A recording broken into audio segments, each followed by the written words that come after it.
sponsored by the Minnesota's Center on Aging and MAGIC. MAGIC stands for the Minnesota Area Geriatric Education Center. So many people have expressed interest in our topic today. We're thrilled to have all of you online with us. I am Pat Schomer. I'm the moderator for today's seminar. I am with the University Center on Aging and the MAGIC program, as well as a member of the MGS board. These monthly webinars have become a hallmark of our programs, and we want to continue to bring these timely topics to you and to your organization. More details and information about upcoming webinars can be found on MGS's website at www.mngero.org.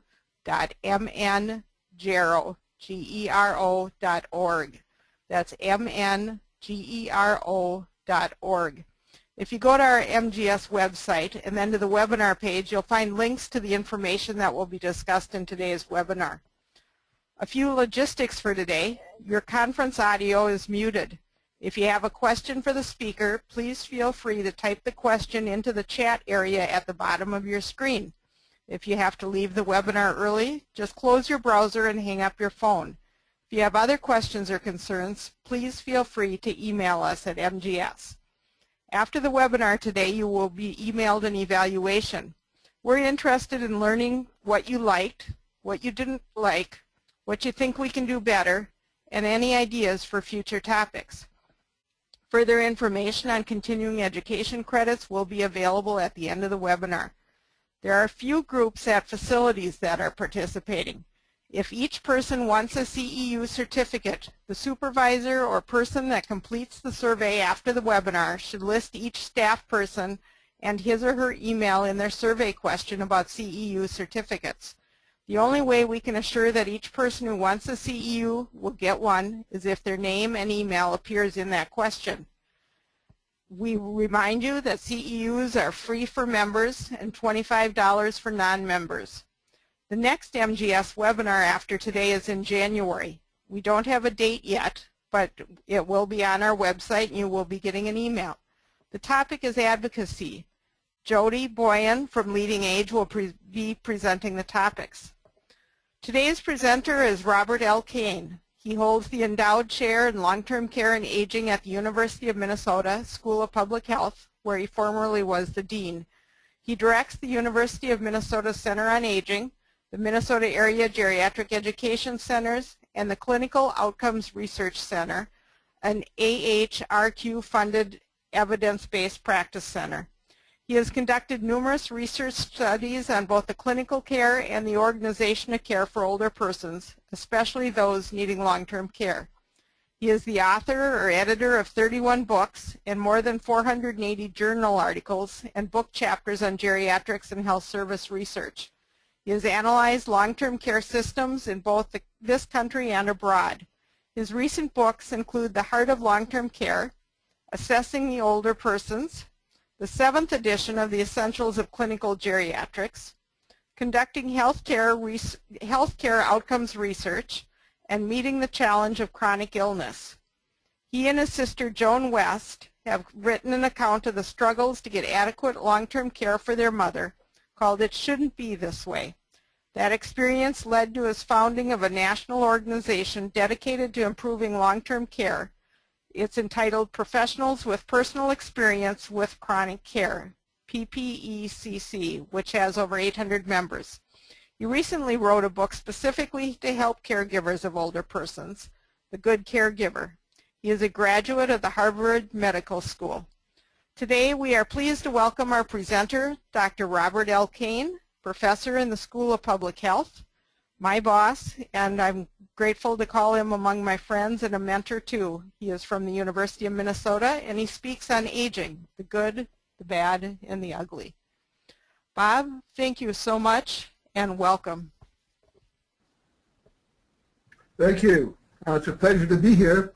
I would say my best credential is that I've now become part of the aging, so I can talk about this from a first-hand perspective, and it's certainly different to live it than to study it.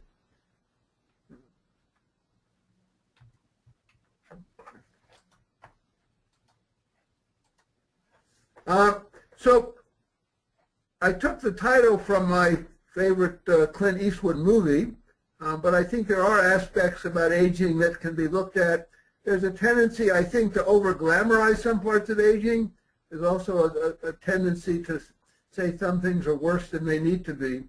So I think that what we want here is a sort of a balanced look at what goes on across the aging continuum.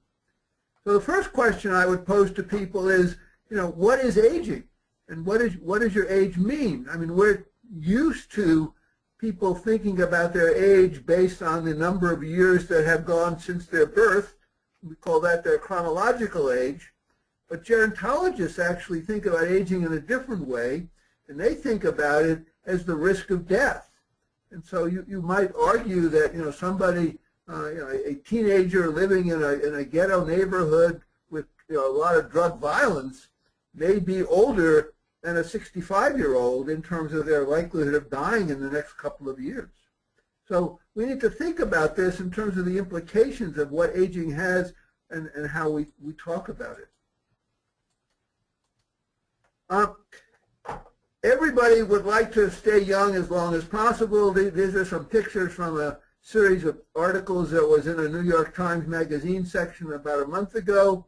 There is actually, as you probably know, down in Florida, a fountain of youth where people do go and actually apparently try and drink the waters and test it out. There is no unfortunate easy solution to how to preserve our youthfulness, and we need to learn how to deal with aging because it is a phenomenon that all of us need to address at some point in our lives. Now, that said, a huge amount of effort is spent basically marketing things to slow aging. And here are two magazine covers that sort of illustrate that. Here's another sort of ad about whether we can really sell youth with these special notions and potions.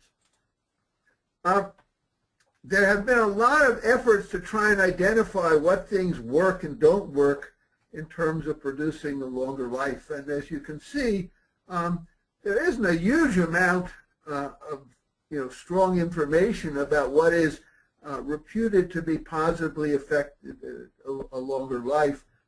One of the good news items is that for younger people, for older people, being slightly overweight actually turns out to be a benefit rather than a liability.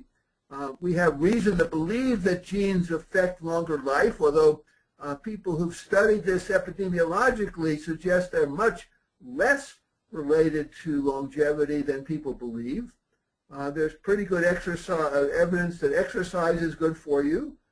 Basically, being smaller is better than being larger. Presumably, there's more body to tend to if you're larger. There have been efforts in mice, at least, to inject the blood of younger people or younger mice into older mice and found that they work. And in general, growth hormone seems to actually be a bad thing with regard to longevity. We know that there are a couple of things that are negative predictors of a longer life. One is being lonely and isolated, and the other is being a man. We can't always change the latter. We probably could change the former. And then there's a whole list of things that have been purported at various times in terms of people getting all excited, most of which haven't really panned out very much. It's interesting if you go on WebMD, they will tell you about what are the latest news-breaking ideas about what will enhance aging or slow down the rate of aging. And the list here is actually, in some cases, fairly old. We've talked about antioxidants since I started in this business 40 years ago. There are certainly things like Botox injections that people are dealing with. You can preserve your skin, with a combination of sunscreens and retinol, which is part of vitamin A. But there's nothing really dramatic here that's going to do it. And so we see these these advertisements for these kinds of special things that are sort of matched by the list that I just showed you that people are doing. Most of them, interestingly, address the skin rather than the total body.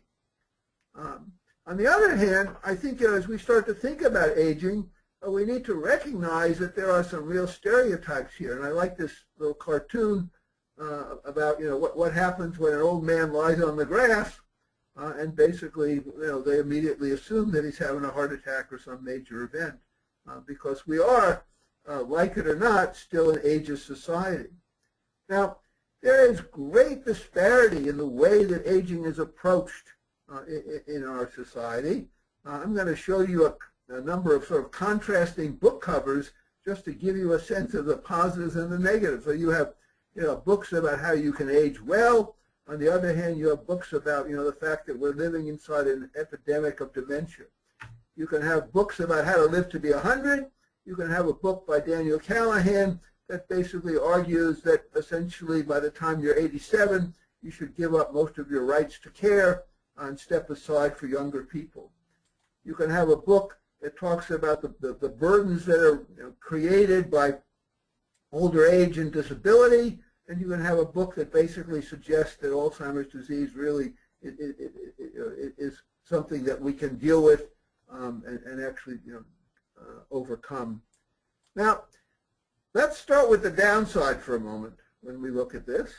And the downside of aging starts with this recognition that indeed aging is not something that we all welcome, and indeed it brings with it some fairly strong negative things. Sigmund Freud, said, I think a little bit tongue-in-cheek that maybe the vicissitudes of old age are something that we suffer in order to make life seem more tolerable. In a simpler way, George Carlin, another great philosopher, said that basically the only time in our lives when we get old is when we're kids. We like to get old is when we're kids, and so obviously time for children moves much faster than time for older people, and they're in a hurry to grow up. Older people are not necessarily in such a hurry. Now, recently there was an article by a very well-known bioethicist named Ezekiel Emanuel, who wrote an article in the Atlantic magazine in September about why he hoped to die at age 75. And he was basically reflecting this very pessimistic view that once you have peaked, the rest of it is a pretty big downside. And he views aging basically as presenting financial burdens, presenting healthcare burdens, presenting social burdens. Essentially, he's declining in his function, doesn't want to be seen by his friends and family as somebody who's past his peak. That's a fairly cynical view, I think, as somebody who basically is approaching 75 of what lies ahead. I think there's a lot we can do on the other side. But one of the realities of aging is, in fact, frailty. And we need to recognize that frailty is a part of aging, but again, doesn't necessarily affect everybody. And when we talk about frailty, we're talking about a syndrome that's made up of things like slowing down your gait, having trouble with your balance, losing weight largely because of poor nutrition, losing muscle mass, which we call sarcopenia, losing bone mass, which is osteopenia, and then some very interesting phenomena that have major implications for how we address older people. One is their poor response to stress, not only physical stress, but also transitions. And so moving people from one location to another can be particularly damaging to older people in some cases. And with that comes this sort of complex care needs phenomenon, which means that they are at greater risk for poor coordination and more likely to lead to confusion on the parts of both the older person and the people who are running the system trying to help them. I think it's fair to say that aging represents an accumulation of losses. We lose our resiliency and responsiveness in a number of areas. We've talked about this lack of stress response. It certainly is associated with a loss of social position, and in some cases it may be a physical position if you fall frequently. Older people are quick to note that the obituaries are more and more often read. They're losing friends and family. There's a general loss of energy as we get older. And it's important to appreciate that not all of these changes occur universally, and they don't all occur at one time. They're gradual, and some of them sort of fade in and out as they occur, but they tend to accumulate. And so one could take the opposite perspective and say that the triumph of aging is really the ability to cope with all these losses and continue to lead a productive and fulfilling life. And indeed, many older people do just that. A couple in Germany, the Baltuses, created a theoretical basis for this some while ago called selective optimization with compensation, which basically argues that older people cope with these losses by consolidating their attention and their efforts into a smaller subset of issues that are of particular importance to them, and that they then begin to deal with those more intensely and use that as an overall coping mechanism. Looked at another way, one can recognize that there are transitions in life, and so what basically starts out as how your world view changes from being very global to being increasingly smaller, until at the end basically your world becomes the room you live in. And if you think particularly of people in institutions, that's unfortunately a sad truth. Now let's look at the other side, the upside of aging, and here we talk about this phenomenon called successful aging, which was introduced by Jack Rowe and Bob Kahn back in 1987, and they basically defined successful aging as freedom from disease and disability, having a high cognitive and physical functioning, and being socially active and productive in terms of what you were doing. You don't have to be holding a job, but that you wanted to have some socially productive role in which you were making a contribution to your small community, to your family, or to society as a whole. There are other people who have described phenomena that are associated with positive aging. There are studies that basically show that older people who feel good about aging are more likely than those who hold negative views to recover after suffering from a disability. There's a link between the personality and your attitude toward aging and a longer life. Personalities and positive thinking seem to play a role in one's sense of vigor, both their mental and physical vigor as they grow older. So a mindset here is terribly important. We should also recognize that we hold as a society different kinds of perceptions about what aging is involved with. So when you're young, you may want to talk about who's hip, but as you get older, your hips now become focused on which hip is going to be replaced. Likewise, there are different kinds of behaviors that are appropriate for different life stages. So when you're younger, you talk about what to expect when you're expecting. When you're older, you talk about what to forget when you're forgetting. And there is a lot of humor that I think has been associated with aging, and I think that the humor tells us a lot about how we as a society feel about getting older, and some of the fears that we have, as well as the fun. So you can think about I'm so old that whenever I eat out, they ask me for money up front. You can define aging as I'm not old, I'm chronologically gifted, or you can talk about the new large type alphabet soup for older people. There's a joke about, I asked my wife if old men wear boxers or briefs, and she said, depends. I'm retired. I was tired yesterday, and I'm tired again today. And I'm in the initial stages of my golden years, and then you see a whole bunch of acronyms here that apply to aging. So what are the theories then about aging? Well, one of the common theories is what we call wear and tear, that basically we keep using cells and destroying them and using organs, and gradually they accumulate problems and sort of wear out. Related to that is a theory that one could think about as sort of garbage accumulation, in which the cells create a whole series of toxic byproducts. Some of you may have heard about the development of amyloid plaques inside cells with people with dementia. That would be a form of this sort of garbage accumulation. There's a genetic theory that indeed much of aging is related to our genes, either our genetic makeup per se, or newer theories basically combine some of these, the wear and tear theory and the genetic theory, to talk about the fact that at the ends of chromosomes are these pieces of chromosomal tissue called telomeres. And the telomeres, basically, as the chromosomes reproduce, and our cells are turning over all the time, there are errors in the replication, which is guided by an enzyme called telomerase. And if these cells, or if these strands at the end of the telomeres basically become damaged, then the resulting gene is no longer as sustainable as it was, and so this leads to an aging phenomenon.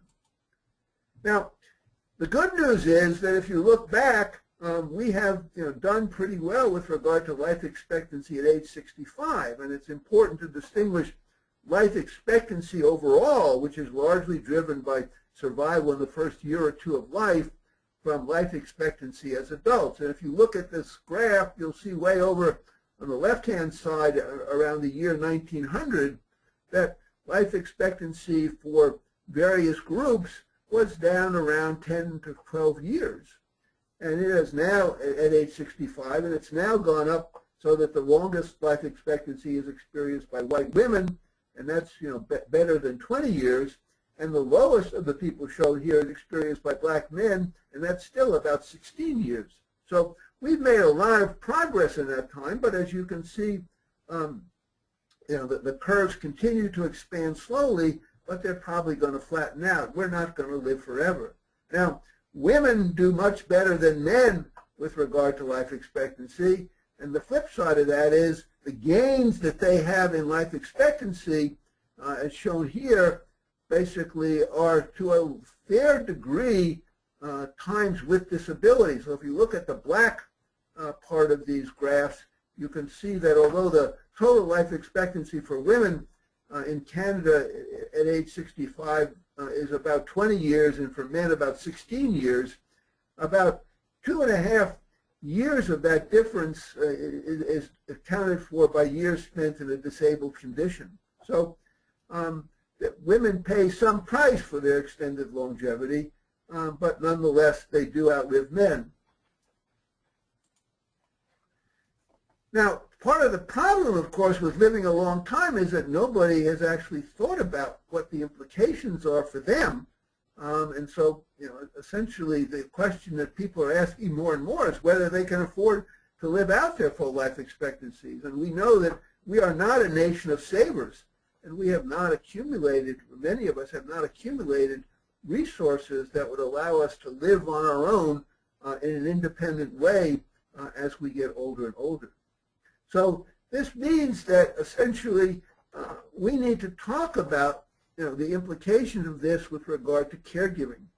And I think it's safe to say that caregiving for most of us is virtually inevitable. You're either going to need care yourself, you're probably going to wind up giving care to one or more of your parents, you may be giving care to your spouse or your in-laws, and by the time you think about all those people, the likelihood of you giving care to somebody is pretty high, and on average about 25% of the families, 25% of families are giving care to older relatives at any point in time. So that's a fairly high rate within our society, and indeed something we want to think about as we think about the demographic shifts with people having fewer and fewer children, for example. Now, one of the things that we have heard about is this phenomenon that was called the compression of morbidity, which was introduced by Jim Fries back in the late 1980s. And if you look at these diagrams, what you can see is that there are different theoretical approaches to what happens. At the present time, in the top diagram, you can see that there's an onset of morbidity, which is represented by the black here, and that continues to rise, and then you die. And if you basically follow some of the epidemiological work that's gone on, it has shown that the morbidity onset may actually start at an earlier stage, and last longer because people die later. Fries has argued that if we live in a world where people really took adequate care of themselves, there would be a compression of morbidity, and the compression of morbidity would allow for a later onset of morbidity, no difference in the time of death, and so the period in which you are living a life in a state of morbidity would be much smaller. So if you compare the triangle at the bottom to the triangle at the top, you can see that the point of death is the same, but the amount of time spent in a morbid state is much lower. A Scottish geriatrician named Bernard Isaacs back in the 1970s recognized that part of the result of our medical care system was that we were, in essence, harvesting the results of our successes in the form of people who were now surviving into old age in a much more decrepit situation than they were before. And so he coined this term, the survival of the unfittest. And I think much of our policies about aging are really designed around dealing with this whole phenomenon. Another change that occurs with aging is a phenomenon that we call homeostenosis, which basically takes the idea of homeostasis, which is what the body does to adapt to various changes and stresses, and recognize that as we get older, we begin to lose reserve in a number of organs. So here is a sort of theoretical plot of the heart reserve on the vertical line and the kidney reserve on the back horizontal line. And as those shrink, you can see that the square that would be formed in the back is much smaller than the square that's formed in the front as people age. And if the goal is to maintain a steady state or homeostasis, which is represented by this tube running through the middle, the target zone for maintaining that homeostasis shrinks with time, and so we have a bigger problem. Likewise, with old age, we see a number of general syndromes, and some years ago my colleagues and I sort of went through and as an intellectual exercise tried to identify the number of problems that could begin with the letter I, and then to recognize that for each of those problems there are a variety of etiologies. And so, for example, if you take immobility, you can be immobile because you have a broken hip. You can be immobile because you have congestive heart failure or chronic pulmonary disease and can't get around. You can be immobile because you have severe arthritis, but you can also be immobile because you're afraid of falling. And each of these problems is the basis for a geriatric investigation to really understand what is the physiological, but also the psychological and the social issues that underpin them and may need to be attended to if we're going to deal with that.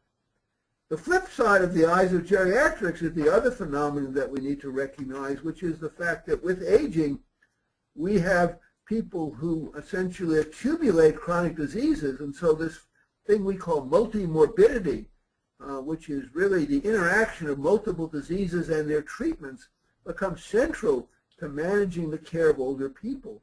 And a few years ago, Cynthia Boyd at Johns Hopkins pointed out that if you followed all of the guidelines for a variety of diseases, you actually wound up doing more harm than good, that the guidelines are generally written for very simplistic cases rather than recognizing that the treatment of one disease may actually complicate another disease. So let's look at a quick case study to see what this multimorbidity looks like. So here's somebody who's suffering from lung problems, bladder problems, her back is out of place, and she's worried about her pancreas, her liver, her spleen, and then she gets heart palpitations. And so our philosopher Crankshaft basically says that you're missing her organ recital. Along with multimorbidity is another phenomenon that's very common to aging, which is polypharmacy. And basically, we see more and more older people taking multiple drugs, in some cases not always recognizing just why they're taking them. The upshot of all that is that what we have created are sort of human chemistry sets in which people are basically walking around with all of these things bubbling away. The drugs interact with each other. They may cause problems on their own. And there is reason to believe that one of the reasons older people do as well as they do is because they simply don't take all of the drugs as they're prescribed.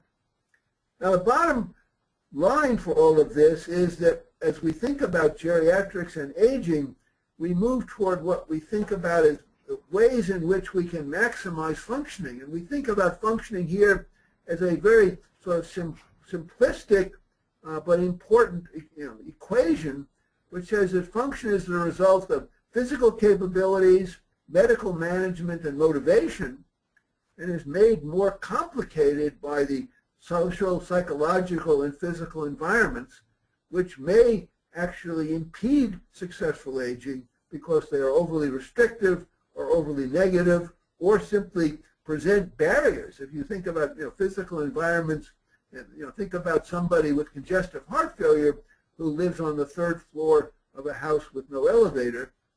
They're going to be less able to cope with their environment than somebody who's in a simpler environment that's all on 1 floor. And I certainly learned personally that when I moved from a 3-story house to a one-floor condominium, my life became much more functional than it was before.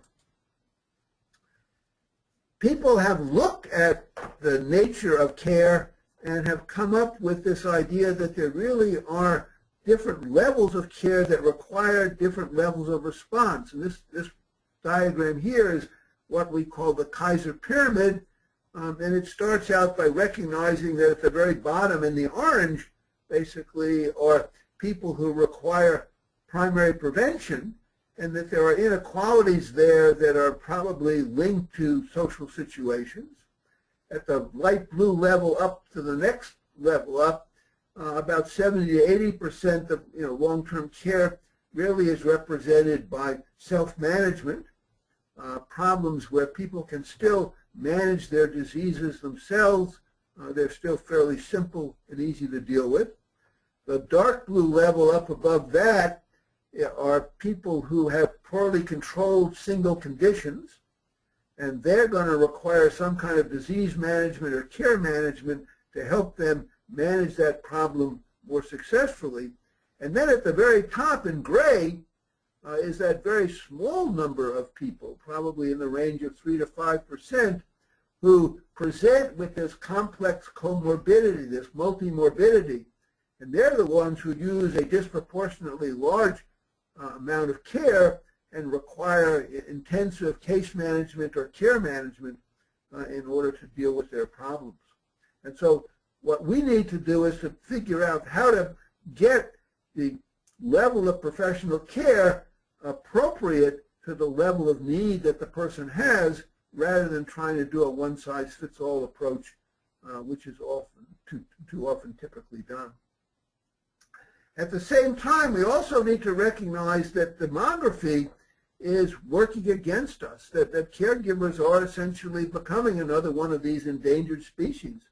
And caregivers are at the heart of our long-term care system. They represent somewhere between 85 and 90% of all the care that's given. And so if you think about, what happens, we worry about if we should cut back on our Medicaid expenditures by 10%, what would happen?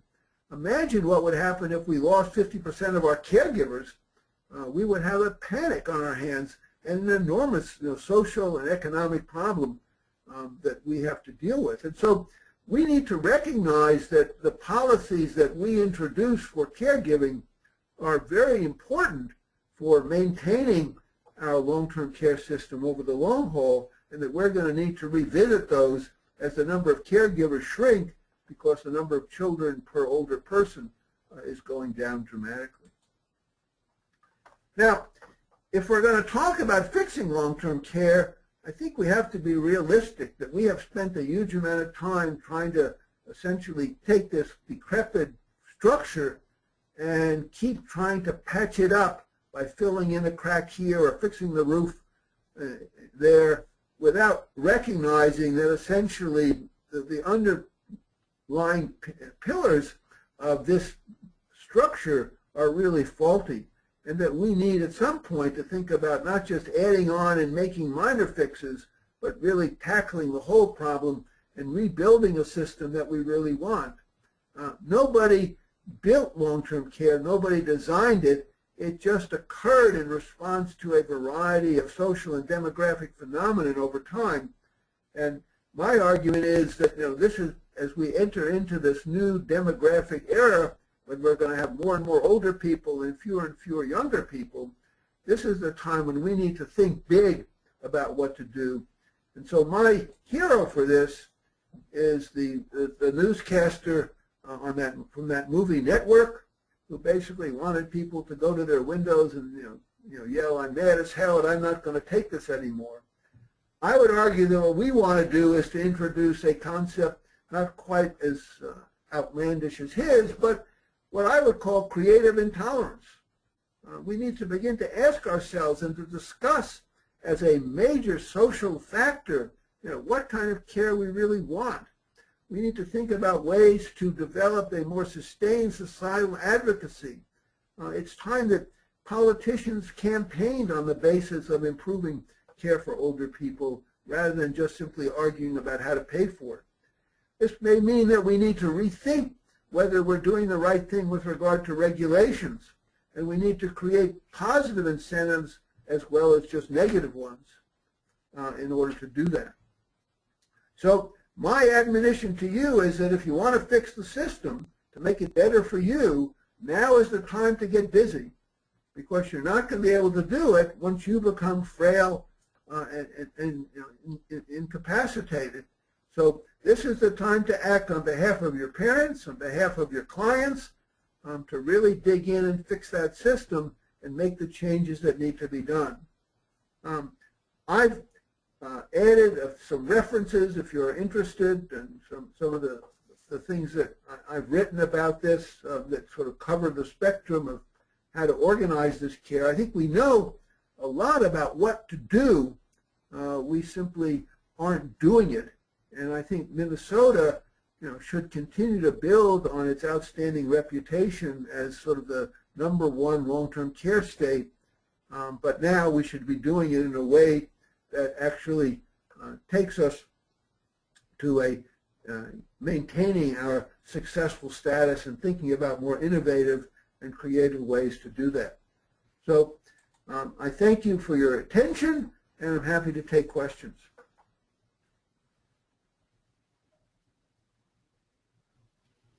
Good, Bob. We've got a couple questions here.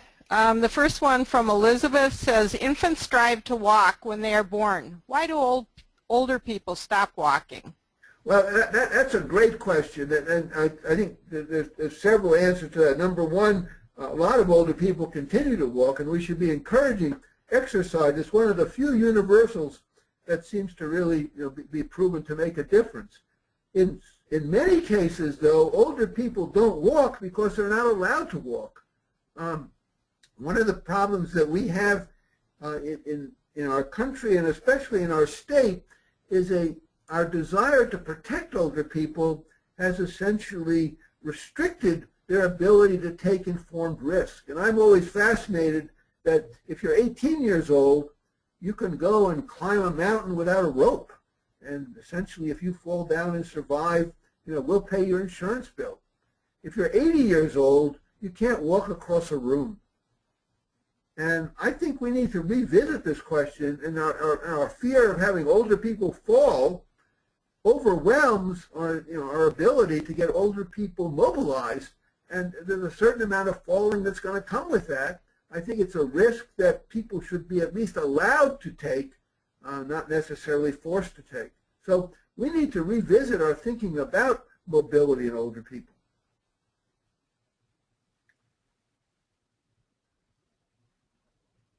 We've got another question, also from Elizabeth. Why do doctors order walkers for the elderly when they, in and of themselves, cause so many problems, including weaker legs, damaged shoulders, poor body posture, and they really don't prevent falling? Well, this is a good question. I mean, I'm not sure I agree that walkers aren't very helpful. I mean, I've used a walker on occasion when I was having my hip surgery. I think the problem with walkers is that they tend to be, fairly low, and so people lean over, and that accentuates their kyphosis. The problem with a walker is that the higher the walker is, the harder it is to negotiate with it, and older people have difficulty if they lack upper body muscle strength in turning it around and sort of keeping it there. But the walker will give you a lot more stability than a cane, and the last thing you want to do is put people into a wheelchair. So there aren't a huge number of options between one extreme and the other.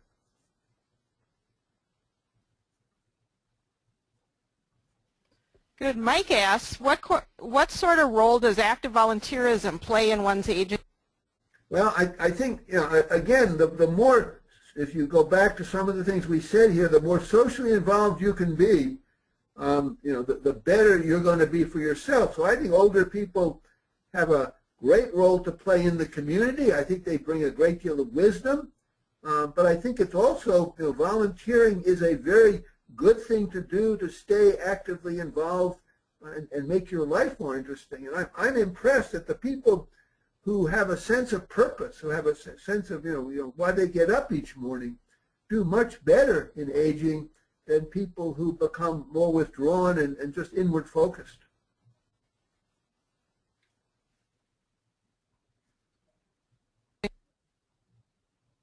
Our next question comes from Renee. How can you effectively advocate for the elderly with long-term care facilities to get them to allow the elderly person to try walking? Well, this is a major problem. If you read the book we wrote about my mother, I mean, we had all the good things going for us. I mean, I had a lot of clout in these facilities because I knew the people. My sister was there every day as a dedicated caregiver. We actually, tried to negotiate with the facilities to say that we would sign waivers of liability. There is a huge amount of risk aversion in these facilities. They're terribly afraid of regulators and what's going to happen to them. And I think you have to be persistent, you have to be creative to come up with plans that basically, guarantee, for example, that if your mother's going to walk, you will walk with her. Or somebody from the staff will walk with her so that you can try and mitigate this great fear of something bad will happen like a fall. But we need to change our thinking about this enormously. It's not an easy battle to accomplish that. Good. Jana asks, what are corporations doing? What can they do to support their caregiver community that works for them? I think there's an interesting, evolution in terms of what corporations are doing. I think more and more of them are recognizing that adult caregiving as opposed to child caregiving is also a major demand on people's time. They're, depending on the corporation, that they certainly now allow you to use some of your sick time to care for an older relative. Some of them are developing flexible working schedules that allow people to build in a caregiving role with a work role. Some corporations, largely long-term care institutions, have actually brought together a daycare system within the institution, very much like child care, where you can bring your older person to be looked after during the day. Some of them have actually mixed daycare for children with daycare for older people because it turns out that many older people, not all, really enjoy being with children, and the children tend to relate to the older people more spontaneously than many of us do. Good. Heather asks, or makes a statement, in many cultures older people have important roles, and so she asks, why aren't older adults more valued in our culture? Well, it's an interesting question. I think we need to recognize that number one, in the what we now call the olden days, or in rural cultures, older people essentially owned all the land, and so the families basically were taking good care of the older person in order to maximize their abilities to inherit the land when that person died. Older people in simpler times, really did, represent most of the knowledge and lore of the society, and so they were looked up to as wise leaders. In our current society, the half-life of information is incredibly short.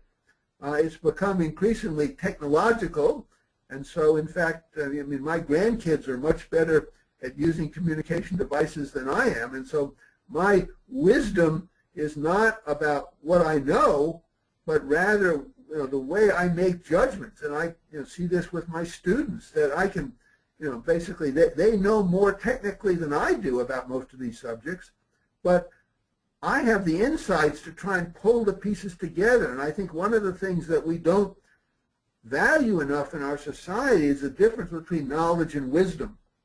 And wisdom is the ability to use information to actually derive useful conclusions, as opposed to simply knowing a lot of stuff that you can look up on Google.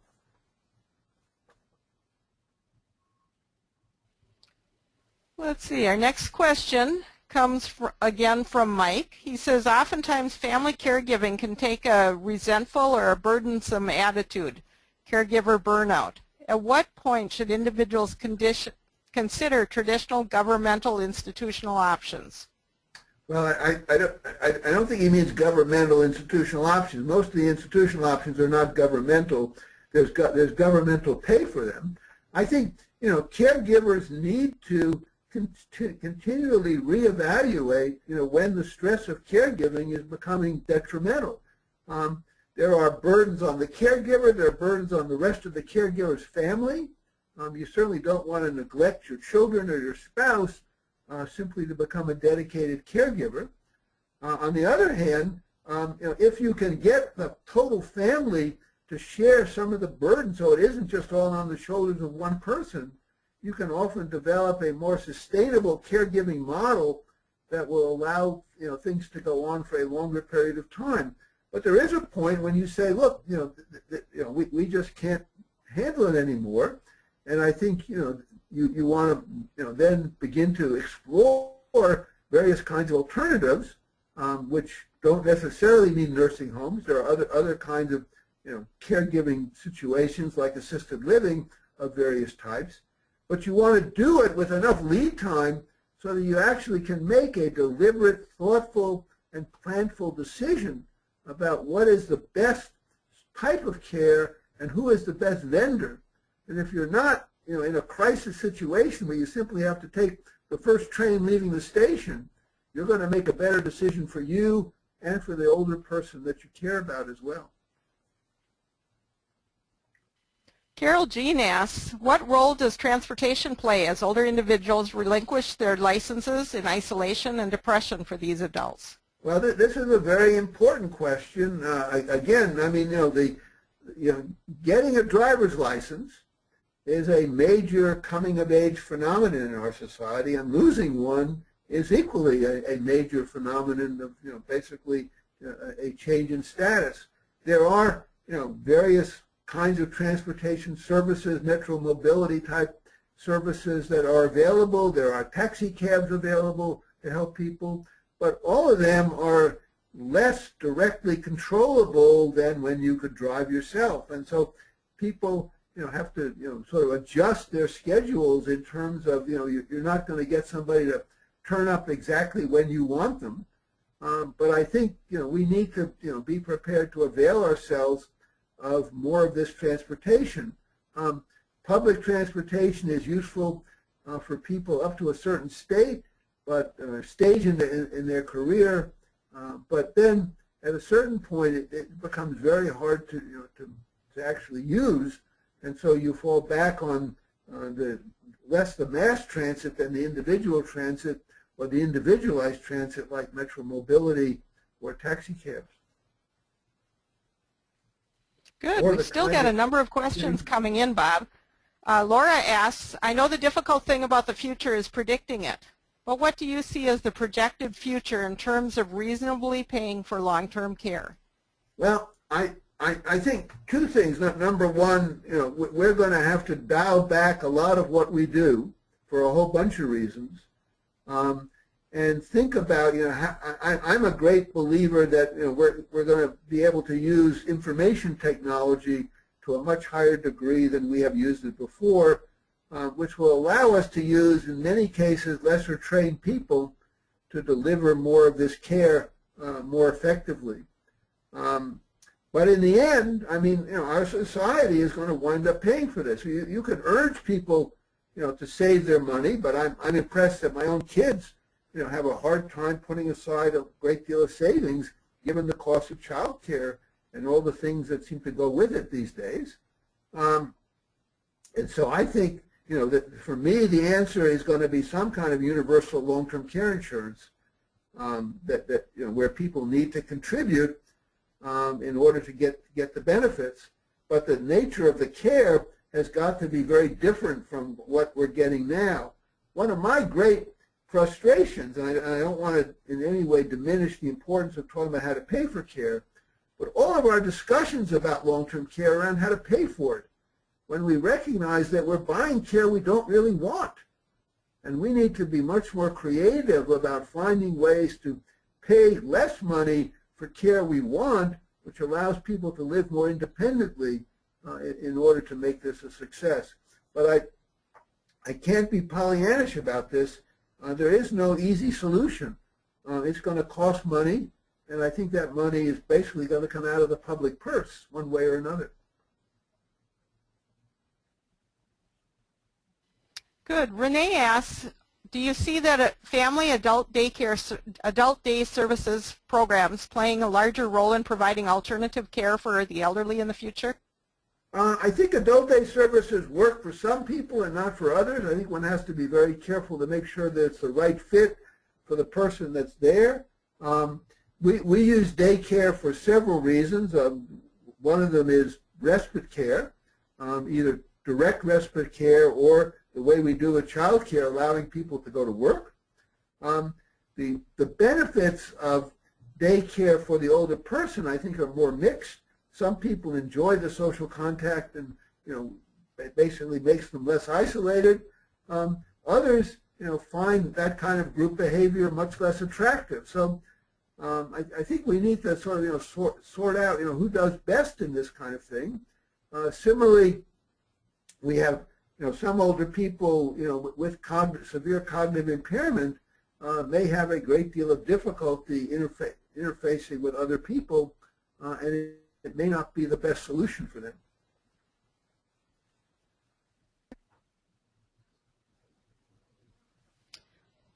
Valerie asks and states, you mentioned polypharmacy and the complexity in treating multiple conditions. Individuals and families don't get good advice on this or understand it, and doctors seem not to want to compromise on any treatments for existing conditions to address medications for the best quality of life.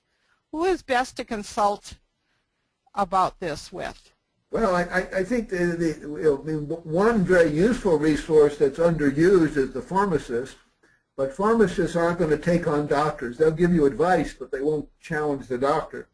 I think we need to recognize that the informal caregiver is the primary advocate for the older person. And a well-equipped informal caregiver who's got a list of all the medications that the older person is taking, and ideally has done at least some preliminary reading from the web on what these drugs are for, needs to be prepared to, to ask the next doctor who prescribes a new medication, A, does this duplicate something already being given? Can we eliminate something in order to simplify the medical regimen or not make it more complicated? And B, will it interact with any of the drugs that are going on?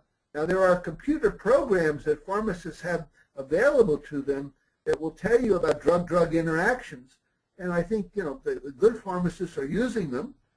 Some of the pharmacy benefits managers are using them now. We need to be much more aggressive about, pushing back on the excessive zeal for simply prescribing a drug.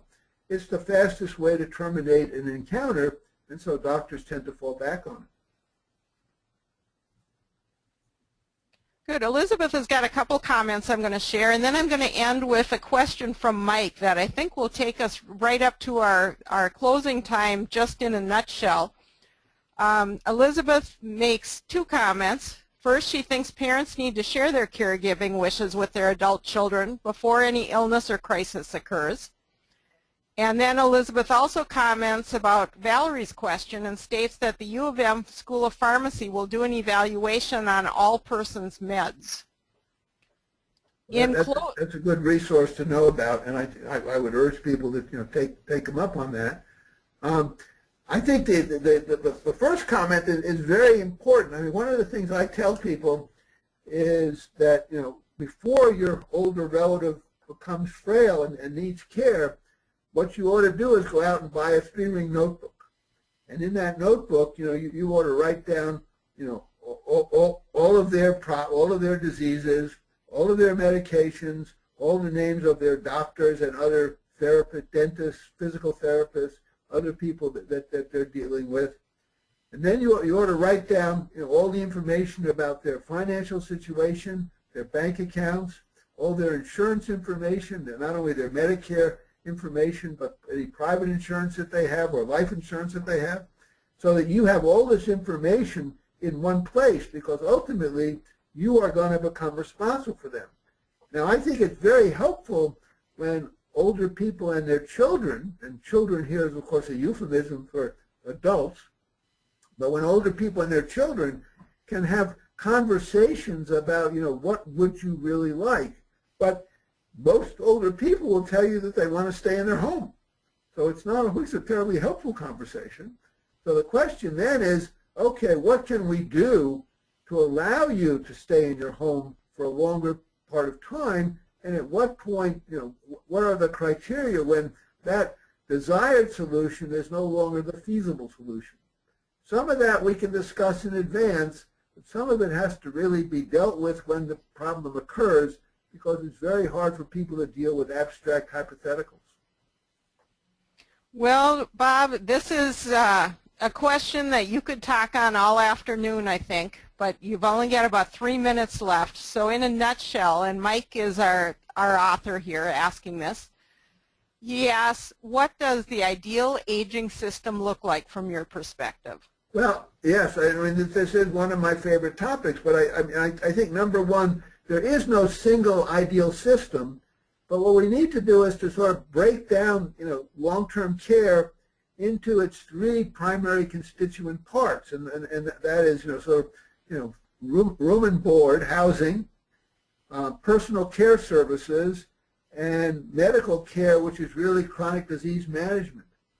And we need to recognize that you can deliver those services in a variety of different settings, as long as you can find a way to coordinate them, but that all 3 of those need to share a set of common goals, which need to be developed with the older person and their family about what they're trying to maximize and how much risk they're willing to take. Then you're going to be limited by resources. I mean, people with more money can live in more opulent situations than people with less money. And you're going to deal with some practical limitations, that if a person needs a great deal of care on a daily basis or multiple times during a day from a professional caregiver, that those people are going to basically have to live in some kind of congregate situation where the travel time is reduced or eliminated, so that the cost can be spread more evenly and more affordably across all of the people getting that care. That said, it doesn't mean they have to be in an institution. There are lots of models of sort of apartment living that give people control over their environment while they are in fact getting a reasonable amount of care that doesn't require a lot of travel time.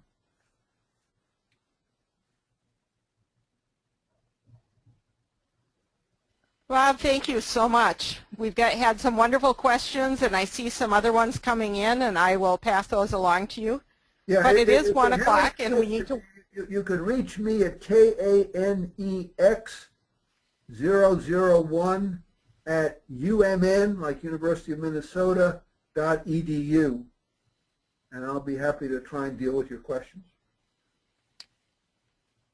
Good. That email is kanex001@umn.edu. Now in closing, I'll tell you that continuing education certificates are available for today's webinar from the Boards of Social Work and Nursing. These are free of charge for members of MGS and $25 for non-members. To obtain this benefit, please consider joining MGS. The application is available at mngero.org.